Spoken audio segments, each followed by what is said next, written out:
Hello दोस्तों। जैसे कि हमने परमाणु चैप्टर स्टार्ट किया था, परमाणु और अणु, तो हम उसे आगे बढ़ाते हैं, देरी ना करते हुए स्टार्ट करते हैं। तो आज जो हमारा टॉपिक होगा, आज हमारा टॉपिक होगा तत्वों के परमाणु प्रतीक क्या हैं।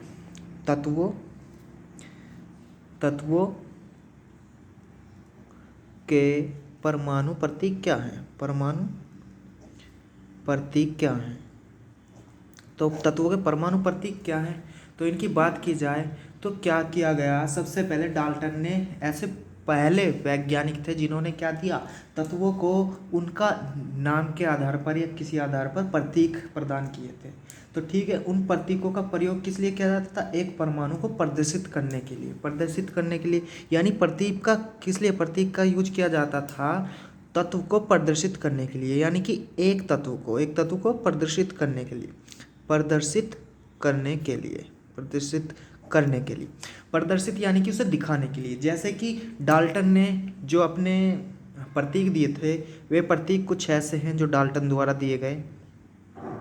इसके द्वारा वो हाइड्रोजन को दिखाते थे। हाइड्रोजन, जब हाइड्रोजन को एच से नहीं दिखाते थे, हाइड्रोजन लिखा जाता था, तो उस समय इसे कैसे दिखाते थे, इस तरीके से दिखाते थे। फास्फोरस की बात की जाए तो फास्फोरस को दिखाने के लिए जो डाल्टन ने यूज किया, वो इस तरह का चिन्ह यूज किया, यानी कि ये फास्फोरस है, फास्फोरस है। उसके बाद कॉपर की बात करें तो कॉपर को दिखाने के लिए डाल्टन ने क्या यूज किया, इस चिन्ह का यूज किया, यानी कि ये कॉपर है, ये कॉपर है। इसके बाद बात की जाए गोल्ड को दिखाने के लिए क्या किया, यहाँ पर बिंदी बनाई, यहाँ पे इस तरीके से बना करके इसके अंदर क्या लिख दिया, गोल्ड लिख दिया, यानी कि ये किसे शो करेगा, गोल्ड को शो करेगा। पहले जब इनके नाम से इन्हें पुकारा नहीं जाता था, इन चिन्हों द्वारा शो किया जाता था। जैसे कि सल्फर को दिखाने के लिए इसका यूज किया जाता था, सल्फर के लिए किया जाता था। और लेड को दिखाने के लिए, यानी शीशे के लिए इसका यूज किया जाता था। इसके बाद ऑक्सीजन को दिखाने के लिए, खाली इस तरीके से दिखा दें तो ऑक्सीजन का यूज किया जाता था, ऑक्सीजन, यानी कि ये ऑक्सीजन है। अगर इसे ही हम क्या कर दें, ग्रेफाइट कलर में दिखा दें तो इसे कार्बन कहते थे। इसके बाद बात करें तो अगर हम इसके अंदर पी लिख दें तो उसे प्लेटिना कहते थे। तो कभी क्वेश्चन आ जाए कि तत्वों के परमाणु प्रतीक सबसे पहले किसने दिए, तो सबसे पहले किसने दिए, डाल्टन ने दिए। डाल्टन कौन था, फर्स्ट प्रतीक देने वाला था, फर्स्ट पर्सन था, यानी वैज्ञानिक था जिसने क्या प्रतीक दिए। यहाँ तक कि पारे का दिया था, पारे का हो गया। अगर पारे को शो करना हो तो किस तरीके से, इस तरीके से पारे को शो किया जाता है। लेकिन अगर इसके अंदर जी लिख दिया जाए तो गोल्ड। ये क्या है, ये डाल्टन द्वारा सुझाए गए कुछ तत्वों के प्रतीक थे। लेकिन बात करें, एक वैज्ञानिक हुए जिनका नाम था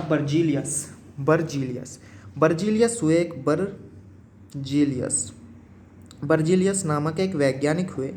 उन्होंने क्या कहा, उन्होंने तत्वों के ऐसे प्रतीकों का सुझाव दिया, जो उन तत्वों के नामों के एक या दो अक्षरों से को प्रदर्शित करते हों। यानी कि उन्होंने क्या किया, नाम के आधार पर क्या नाम रखने के लिए कहा, किसके, तत्वों के नाम के आधार पर क्या, पहला यानी या दूसरा अक्षर, ठीक है ना, यानी कि एक या दो अक्षरों को मिलाकर के क्या बना दिया, नाम बनाना है। जैसे कि उदाहरण के तौर पे आप देखोगे बाद में, जैसे क्लोरीन Cl हो गया, ठीक है, और बहुत सारे हैं, जैसे हमारा कॉपर CO हो गया। तो उसने क्या कहा, उनके तत्वों के नाम के अक्षरों के आधार पर क्या रखना चाहिए, तत्वों का नाम रखना चाहिए। तो उन्होंने क्या सुझाव दिया, बर्जीलियस ने क्या सुझाव दिया कि तत्वों के नामों के आधार पर नामकरण होना चाहिए, यानी उनके प्रतीकों का, यानी कि उनके चिन्ह का। तो प्रारंभ में तत्वों के नाम की व्युत्पत्ति उन स्थानों के नाम पे भी हुई है। बात की जाए उन स्थानों के नाम पर, जैसे कि तत्वों के स्थानों के नाम पर भी हुई, जहाँ से वे प्राप्त हुए उन्हीं के नाम पर क्या रख दिया, स्थानों के नाम पर, उन्हीं के नाम पर क्या रख दिया, तत्वों का नाम रख दिया। जैसे कि आप देखोगे कॉपर कहाँ से प्राप्त हुई है, कॉपर हमें साइप्रस से प्राप्त हुई है। साइप्रस से ही क्या बना, कॉपर बना, यानी कि कॉपर बना। साइप्रस से क्या बन गया, कॉपर बन गया, कॉपर बन गया, और कॉपर से क्या बन गया, CO बन गया, यानी कि कॉपर। तो किससे, कॉपर कहाँ से मिली थी, साइप्रस एक स्थान है वहाँ से प्राप्त हुई, जिसके कारण इसका नाम क्या पड़ा, साइप्रस से कॉपर, कॉपर से CO, यानी कि इसका चिन्ह क्या है, CO। ये वे तत्व हैं जो स्थानों के नाम पर जिनके नाम रखे गए। दूसरा बात करें तो रंगों के नाम पर भी कितनों के रखे गए हैं, मतलब रंगों के आधार पर भी, रंगों के आधार पर भी तत्वों के नाम पड़े हैं, रंगों के आधार पर तत्वों के नाम पड़े हैं, तत्वों के नाम। उदाहरण के लिए आप कह सकते हो किसका पड़ा है, जैसे कि आप देखोगे स्वर्ण यानी गोल्ड, स्वर्ण यानी गोल्ड, स्वर्ण यानी गोल्ड, गोल्ड की बात की जाए तो अंग्रेजी में स्वर्ण का मतलब क्या होता है, पीला, स्वर्ण का मतलब क्या होता है, पीला, पीला होता है, और स्वर्ण का मतलब क्या होता है, पीला होता है। अंग्रेजी में स्वर्ण का मतलब क्या होता है, पीला होता है। तो देखिए पीला कलर, यानी कि पीले को क्या कहते हैं, स्वर्ण, और स्वर्ण को क्या कह दिया, गोल्ड कह दिया, यानी कि पीले कलर का होने के कारण सोने को क्या कह दिया, गोल्ड कह दिया। इसका नाम गोल्ड कैसे पड़ा, पीला कलर होने के कारण इसका नाम गोल्ड पड़ा। अब बात करते हैं, तो आपको बात करें तो जो इनके प्रतीकों को क्या करती है, स्वीकृत करती है, या नामों को, प्रतीकों को, मात्रकों को स्वीकृत करती है, वो कौन सी क्या बोलते हैं, कौन सी केमिस्ट मतलब कि कौन सी संस्था है, तो एक वैज्ञानिक संस्था है, वैज्ञानिक संस्था, कौन सी संस्था है वो, वैज्ञानिक संस्था कौन सी संस्था है, जो इनके नामों मात्रकों को, नाम मात्रकों और प्रतीकों को क्या करती है, प्रतीकों को स्वीकृत करती है। तो वो कौन सी संस्था है, वो संस्था है IUPAC, यानी कि international union of pure and applied chemistry. आप कह सकते हैं international union of pure and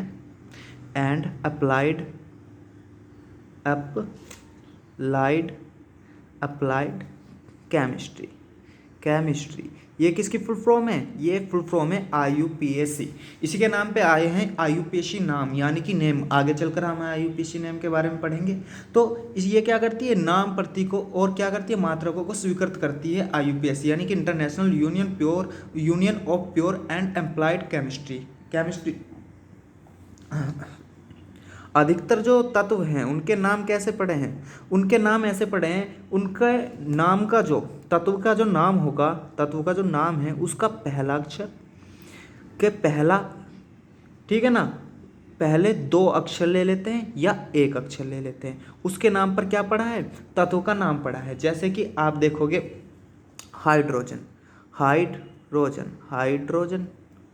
hydrogen में सबसे पहला प्रतीक ले लिया हाइड्रोजन। बात की जाए 2 वाला कौन सा है, एल्यूमिनियम का AL लेते हैं। ये लिखने का तरीका सही है, क्योंकि पहला जो लेते हैं कैपिटल, दूसरा स्मॉल लेते हैं, ना कि AL। ये मान्य नहीं होगा, मान्य क्या होगा, AL होगा। जैसे कि कोबाल्ट की बात की जाए, कोबाल्ट की बात करें तो कोबाल्ट को CO लिखेंगे, ना कि CO लिखेंगे, बड़ा O नहीं होगा, छोटा O होगा। तो इनके लिखने के तरीके क्या हैं, पहला अक्षर बड़ा, दूसरा छोटा। तो ये इनके प्रतीक है। जैसे हाइड्रोजन का क्या हो गया H, एल्युमिनियम का AL हो गया, और कोबाल्ट का CO हो गया। लेकिन नाम के आधार पर कौन से थे, मतलब रंगों के आधार पर स्वर्ण, जैसे कि उस पीले कलर को स्वर्ण कहते थे, जिसका नाम क्या पड़ा, गोल्ड पड़ा। कॉपर तांब जो स्थानों के आधार पर थे, जैसे कॉपर साइप्रस में मिला तो उसका नाम क्या धर दिया, कॉपर, यानी CO धर दिया, सॉरी CU रख दिया, कॉपर रख दिया। और उसके बाद बात करें तो बर्जीलियस, ये नाम रखने की जो मतलब कि तत्वों के नाम के आधार पर, ठीक है, नाम के आधार पर पहला या दूसरा अक्षर देने की बात किसने कही थी, बर्जीलियस ने। और डाल्टन ने क्या दिया था, डाल्टन ने दिया था कि उनके प्रतीक दे दिए थे। जैसे कि आप देख सकते हो, एक तत्व को प्रदर्शित करने के लिए प्रतीक दे दिए थे, हाइड्रोजन को ये वाला और फास्फोरस को ये वाला, और आप देख सकते पारगम्यता, ये आप याद कर लेंगे। तो नेक्स्ट हमारा जो टॉपिक चलेगा, नेक्स्ट टॉपिक है कुछ तत्व आप जानते हो अंग्रेजी नामों के प्रथम अक्षर और बाद के आने वाले अक्षर, यानी कि आप जानते हो जैसे कि क्लोरीन है। इसमें क्या देखोगे, तत्वों के प्रतीक अंग्रेजी नामों के प्रथम अक्षर तथा बाद को आने वाले अक्षर। आप देखोगे क्लोरीन, क्लोरीन में पहला अक्षर क्या है? सी, बाद में आने वाला क्या है? एल, सी एल, यानी कि आप देखोगे पहले दो अक्षर ले लिए गए क्लोरीन में। जिंक में आप देखोगे जिंक, जिंक, जिंक में आपने क्या पहले दो अक्षर ले लिए जिंक। तो कुछ ऐसे भी होते हैं, कुछ तत्व ऐसे भी होते हैं जिनमें हम क्या कर लेते हैं, उनके पहले दो अक्षर उठा लेते हैं, ऐसे भी पाए जाते हैं। कुछ तत्व ऐसे होते हैं जिनको लैटिन भाषा, आप जानते हैं लैटिन भाषा, लैटिन भाषा, कुछ तत्व क्या लैटिन भाषा, तत्व जो लैटिन भाषा के नाम पे या ग्रीक भाषा से लिए गए हैं, ग्रीक भाषा, उनके जो ग्रीक भाषा में नाम है या लैटिन भाषा में जो नाम है, इनके नाम जो है, ठीक है, या जर्मन भाषा में जो नाम है, जर्मन, इनमें जो उनके नाम है उनके आधार पर लिए गए हैं। जैसे कि आप देखोगे लोहा, लोहा, लोहे को क्या कहते हैं? लोहा लैटिन भाषा में का शब्द है, लोहा लैटिन भाषा का शब्द यूज होगा इसमें। लोहा को क्या कहते हैं? आयरन, आयरन कहते हैं। लेकिन एक लैटिन भाषा का शब्द आता है जिसका मतलब है फेरस, फेरस, फेरस यानी कि फेरस। तो फेरस का जो हम क्या करते हैं, एफपी ले लेते हैं, इसके शो करने के लिए क्या लेते हैं? एफपी लेते हैं, यानी कि लोहे को दिखाने के लिए किस चीज़ का यूज करते हैं? एफपी, ये प्रतीक है एफपी। दूसरा हम देखते हैं सोडियम, दूसरा क्या है? सोडियम, ये भी लैटिन भाषा का ही है। सोडियम, सोडियम के लिए हम Na का यूज करते हैं, सोडियम, सोडियम के लिए किसका? Na का यूज करते हैं। आयरन के लिए हम एफपी का यूज करते हैं। तो इसमें क्या लैटिन भाषा का एक शब्द है नेट्रियम, नेट्रियम, नेट्रियम, नेट्रियम में आप जानते हैं नेट्रियम, नेट्रियम, नेट्रियम। तो नेट्रियम में क्या हुआ, ये लैटिन भाषा का शब्द है नेट्रियम, उसके आगे के दो अक्षर उठा लिए जो कि सोडियम को शो करते हैं। लेकिन वैसे सोडियम के तो एस से बनती है, लेकिन नेट्रियम लैटिन भाषा में से नेट्रियम कहते हैं, तो उसके शब्द उठा लिए। जैसे कि आप देखोगे तीसरे नंबर का आ जाएगा पोटेशियम। पोटेशियम के लिए किस चीज़ का यूज करते हैं? पोटेशियम, पोटेशियम के लिए चिन्ह यूज करते हैं के, लेकिन लैटिन भाषा में से क्या कहते हैं? कैलियम, कैलियम कहते हैं, कैलियम, कैलियम यानी कि कैलियम, कैलियम कहते हैं। तो कैलियम का जो हमने के, खाली के ले लिया इसको दिखाने के लिए, तो ये क्या है? ये भाषा के आधार पर, मतलब कि क्या लैटिन भाषा या ग्रीक भाषा या जर्मन भाषा में इन्हें अलग नामों से पुकारा जाता है, तो उनके आधार पर इनके नाम पड़े हैं। और कुछ के क्या हैं? कुछ के स्थान के नाम पे, कुछ के रंग के नाम पे हैं, कुछ के क्या उनके जो रियल नेम है उनके नाम पे। इस प्रकार हम कह सकते हैं हर तत्व का एक क्या होता है? प्रतीक होता है। हम कह सकते हैं प्रत्येक तत्व का, प्रत्येक तत्व का क्या होता है? एक प्रतीक होता है, प्रतीक होता है। तो ये क्या कह सकते हैं हम, हर तत्व का एक प्रतीक होता है। जब हम रिएक्शन लिखते हैं तो उसमें भी हम यूज करते हैं, ठीक है ना, यूज करते हैं उस प्रतीक का। तो हम बात करें तो जो हमारा नेक्स्ट टॉपिक है परमाणु द्रव्यमान। परमाणु द्रव्यमान बहुत इंपॉर्टेंट टॉपिक है क्योंकि परमाणु द्रव्यमान से क्वेश्चन आ जाते हैं।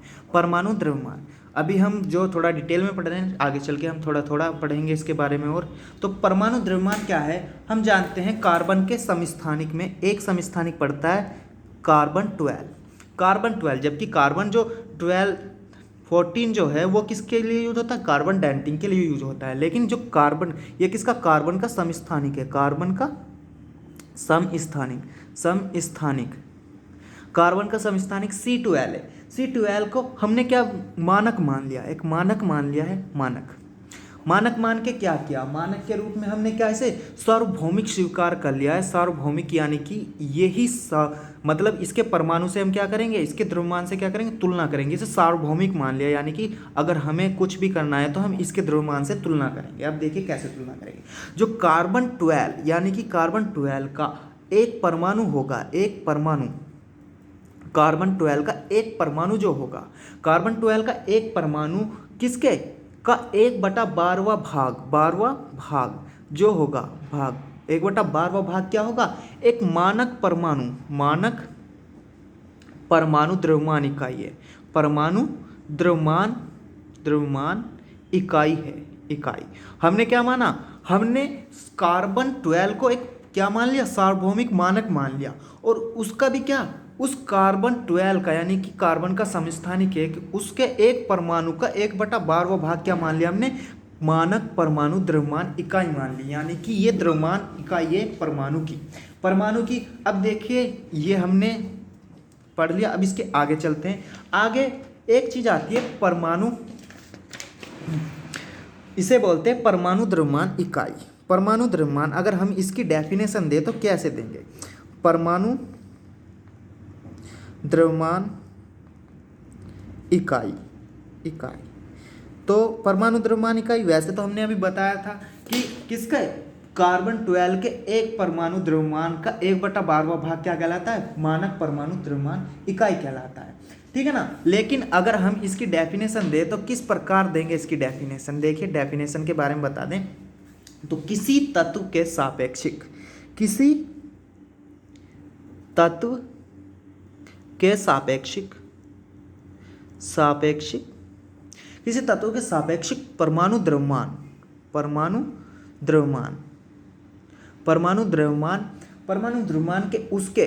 के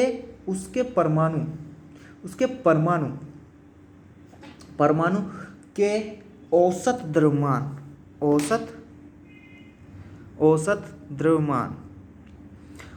द्रव्यमान का कार्बन 12 परमाणु के द्रव्यमान का 1/12वें भाग के अनुपात द्वारा परिभाषित करते हैं। देखिए इसमें कुछ नहीं बताया गया है, सिर्फ वही चीज है परमाणु द्रव्यमान इकाई क्या है। देखिए किसी तत्व के एक सापेक्षिक परमाणु, यानी कि सापेक्ष हमने किसके मान लिया? हमने मानक मान लिया कार्बन 12 को, किसके? कार्बन 12 के द्रव्यमान को, और उसके परमाणु के औसत द्रव्यमान का कार्बन 12 परमाणु का द्रव्यमान का 1/12वें भाग का अनुपात परिभाषित करते हैं। ठीक है ना, द्वारा परिभाषित करते हैं, यानी कि इसे कार्बन के इसे ही मान लिया गया है, क्या? मानक मान लिया गया है। तो अब बात करते हैं कुछ तत्व और उनके परमाणु द्रव्यमान। कुछ तत्व और परमाणु द्रव्यमान, यानी कि द्रव्यमान, उनके जो द्रव्यमान है, परमाणु द्रव्यमान है। परमाणु सबसे पहले हम लेते हैं hydrogen, carbon, nitrogen, oxygen, sodium, magnesium, sulphur, chlorine, calcium. तो देखिए हाइड्रोजन का जो परमाणु द्रव्यमान है वो एक है क्योंकि उसकी तुलना जब हमने किससे? कार्बन 12 से की तो हमें 1 प्राप्त हुआ, तो हमने इसका द्रव्यमान क्या रख दिया? 1 रख दिया। कार्बन का क्या है? 12, क्योंकि हमें पता है ये तो 12 था ही, हमने 12 से ही तुलना की हाइड्रोजन की, तो 1 प्राप्त हुआ। इसका हमें क्या प्राप्त हुआ? 12 से तुलना करने पर 14 प्राप्त हुआ, इसका 16 प्राप्त हुआ, इसका 23 प्राप्त हुआ, इसका क्या हुआ? इसका 24 प्राप्त हुआ, इसका 32 प्राप्त हुआ, इसका 35.5 प्राप्त हुआ, और इसका कितना प्राप्त हुआ? 40 प्राप्त हुआ। ये हम जो है आपको इंटर में निकालना सिखाएंगे, क्योंकि अभी 10th क्लास में इतना ही दिया गया है, तो हम इसे के बारे में सिर्फ इतना ही बताएंगे। हमारा नेक्स्ट टॉपिक आता है जो नेक्स्ट पूछता है परमाणु किस प्रकार अस्तित्व में रह सकते हैं। परमाणु किस प्रकार अस्तित्व में रह सकते हैं,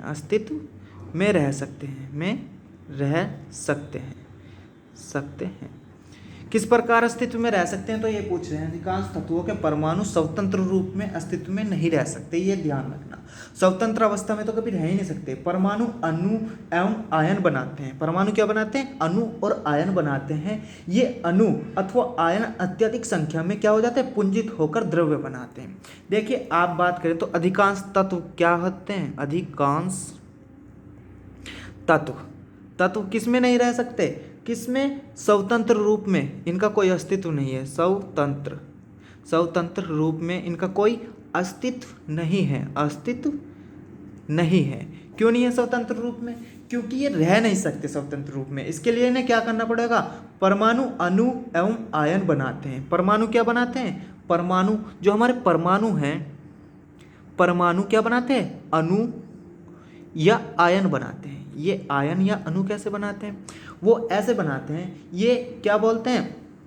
अत्यधिक, यानी कि अणु अथवा आयन अत्यधिक संख्या में मिलकर क्या करते हैं? पुंजित होकर जो आयन है या अणु है वे मिलकर क्या बना लेते हैं, पुंजित होकर यानी मिल जाते हैं, मिलकर क्या बना देते हैं, मिलकर एक द्रव्य का निर्माण कर देते हैं, यानी कि पदार्थ का निर्माण कर देते हैं, पदार्थ का निर्माण कर देते हैं। अगर सिंगल रहेगा तो इसका कोई अस्तित्व नहीं है, लेकिन ये छोटे छोटे परमाणु मिलकर के क्या करते हैं, ये अणु बनाते हैं, और ये अणु मिलकर के क्या बना लेते हैं, ये अणु मिलकर के पदार्थ बना लेते हैं, पदार्थ बना लेते हैं। बात की जाए तो जो हमारा आयन है या अणु है वो एक ही बात है, बस इन पे नेगेटिव चार्जेस यानी आयन आ जाते हैं, वो हम आगे अब पढ़ेंगे।